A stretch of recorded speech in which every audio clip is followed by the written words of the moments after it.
And with breaking news that could impact New Year's Eve travel for anybody heading from the Valley down to Tucson. Interstate 10 is closed eastbound near Casa Grande because of a very serious crash. We have pictures in now from ADOT just about 20 minutes ago showing a huge backup in this area. So traffic heading east on I-10, it's actually heading south, but it's eastbound I-10 down towards Tucson. And then on Interstate 8, which is east-west if you're driving, say, out to San Diego, is being slowed down now. So we reached out to DPS for more information about when this highway could reopen, and we're still waiting to hear back. But again, I-10 eastbound is closed south of the Valley near Casa Grande. Thanks for joining us for 12 News. I'm Troy Hayden. We're continuing to follow more breaking news out of Glendale. A busy intersection still shut down after a crash earlier this evening. The driver involved? Just 15 years old. 12 News journalist Maria Stobbs is live, 75th Avenue in Camelback. What happened here, Maria? Well, Troy, initially police told us that the driver may have been impaired, but we've since learned that impairment was not a factor. Instead, speed was. Now, in the last 45 minutes, crews have started to clear out this scene, clearing out the cars that were involved in the crash, and working on getting these lights in the intersection back on. Now, here's what we could see earlier from Sky 12. You can see one car is sitting in the middle of the roadway. The other one is completely off the road with serious damage and debris scattered across the sidewalk, even a knocked over fire hydrant. Officers say the 15-year-old driver ran a red light and hit another car during that crash. A pedestrian at that intersection was also hit, and they're now in the hospital with serious injuries. Police say that 2 other people were transported to the hospital, but those injuries are not serious.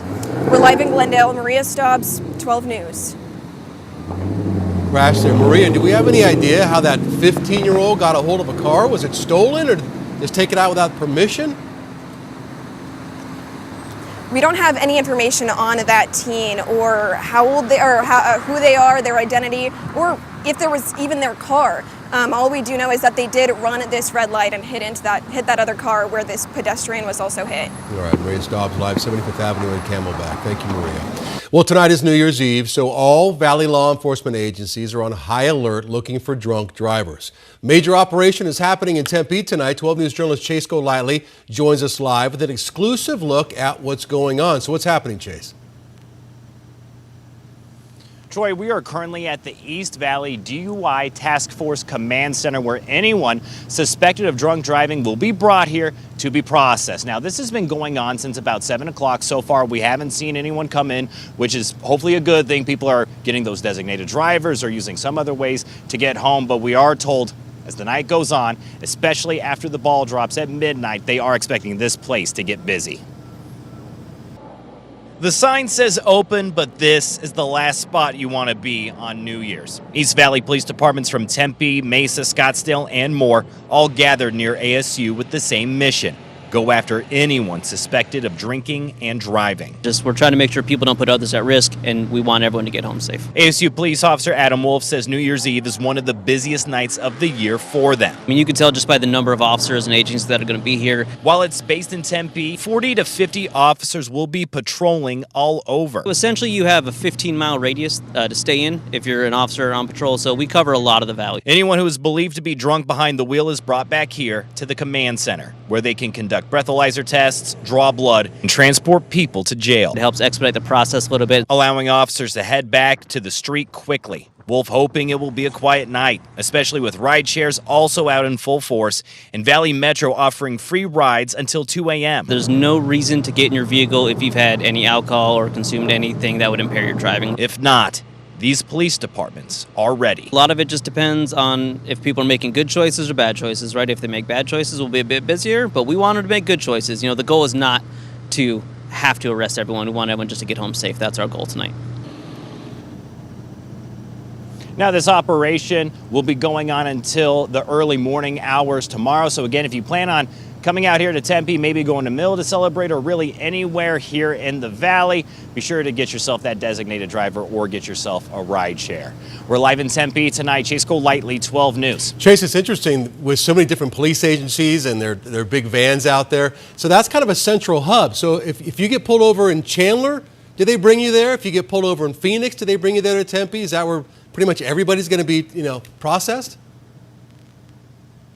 I would say mostly East Valley. Again, they said that it's those 40 to 50 officers kind of patrolling the area, and they have to stick within a 15-mile radius. So yeah, you are talking, I mean, Scottsdale, you are talking Mesa, you're talking, I mean, we even have Gilbert police here. So they do have a very wide radius. And then yes, they will be brought here to get processed. Like I said, they got people that are able to draw blood. They have the breathalyzer test. And then, I mean, you have so many vans out here, not vans, the large command centers for each police department out here. So then that way they can just process people as quickly as possible and then have those officers get back on the streets and patrols. But again, the whole process is supposed to be very quick so then they can get back on the streets and patrol. Yeah. And the fines are so high and the penalties so severe, and that's even if you don't hurt somebody. So big message, do not get behind the wheel. All right, Chase, thank you. Live look now at downtown Flagstaff, where crowds, we see some people down there getting ready for something that's very unique to Flagstaff. It's the pine cone drop at midnight. Actually, there are two different pine cone drops. One happens at 10 o'clock, so a little less than an hour, which is midnight East Coast time. It's the first time here in the U.S. we celebrate New Year's. And then another one at midnight Arizona time. So it's one of many events in Arizona tonight, though, that could end up seeing some rain showers. And Lindsay, it's one thing to be in kind of a warm rain like we are down here in the valley, but that's going to be a chilly rain up there. That is, yeah. I mean, temperatures are about 39 to 40 degrees. It looks like those roads were wet, so showers already have pushed into the Flagstaff area. We've only had a couple sprinkles so far here in the valley. No measurable rain as of yet out at Sky Harbor, but we have more showers on the way. In terms of rain totals, you can see pretty light. All of us under a quarter of an inch, but a lot of this with this latest model run is showing under a 1/10 of an inch of rain. So pretty light rain totals. You can see a little bit of light shower activity on the map. This is more along the lines of sprinkles right now. But as we pan this out, you can see a little bit more to the south, lifting to the north. So if you are going to be heading out tonight, you may just want to have the umbrella or the rain jacket handy from the lower deserts because we will have a few scattered showers around.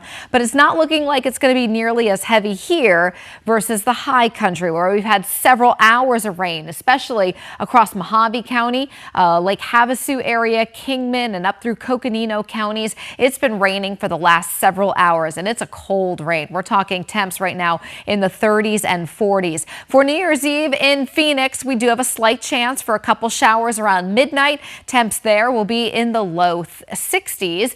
In Show Low, for the Deuce of Clubs drop, 43 at midnight, and we will have some scattered showers along the rim. Best chance for rain is in Prescott, 45 there at midnight, and for the pine cone drop, it's going to be 40 degrees with a few scattered showers. Troy. All right, Lindsay, thank you. See you in a few minutes. Developing tonight, Chandler police investigating after a woman says she was attacked in this park near McClintock and Ray. Somebody has since posted signs in the park warning visitors about a strangler on the loose. Officials say they were called at 6:30 Saturday morning after a woman said she was grabbed from behind, choked to the point where she lost consciousness. If you have any information, you're asked to contact Chandler Police. A police report obtained by 12 News shows that a 10-year-old girl named Rebecca Baptiste, who died from abuse, tried to report she was being abused 9 months before she ended up dying.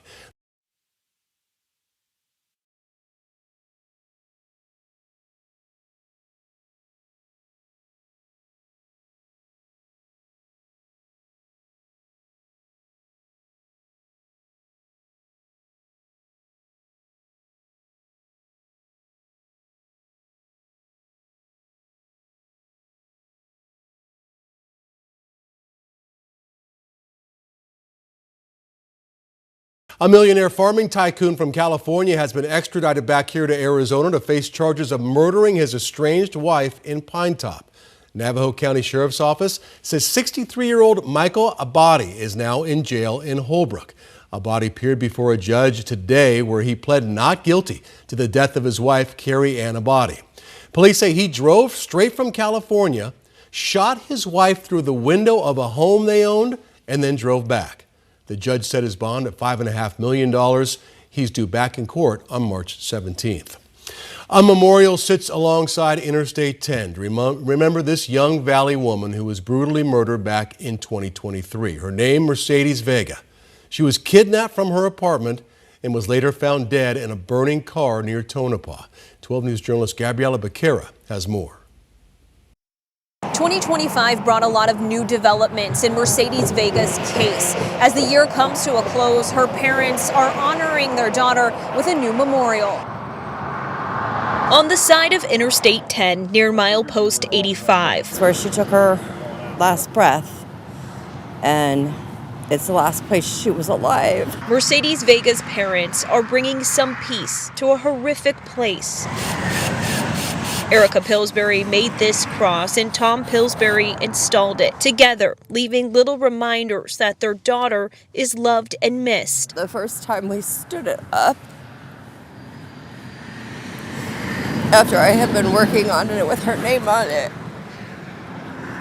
it just all became so real. Vega was brutally murdered in April 2023. She was last seen leaving her apartment, and court records would later reveal the 22-year-old was kidnapped and tortured. Her body was found in a burning car just west of Tonopah. Still can't believe what she went through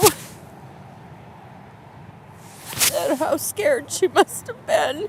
2025 brought new information, new arrests, and new charges in Vega's case. We got a lot of information this year, but it still feels like we don't have hardly any. 3 suspects were named in connection to her murder, but none have been tried yet. The Maricopa County attorney announced she will be seeking the death penalty against 2 of the suspects, Cujo Young and Sincere Hayes. The 3rd suspect, Jared Gray, still awaits extradition to Arizona. The Pillsburys are hoping the new year brings them closer to justice. We're pretty much left in the dark. And that this cross shines a little light in the darkness, reminding everyone traveling west of a life lost too soon. Tell her she's missed and that she deserves to still be here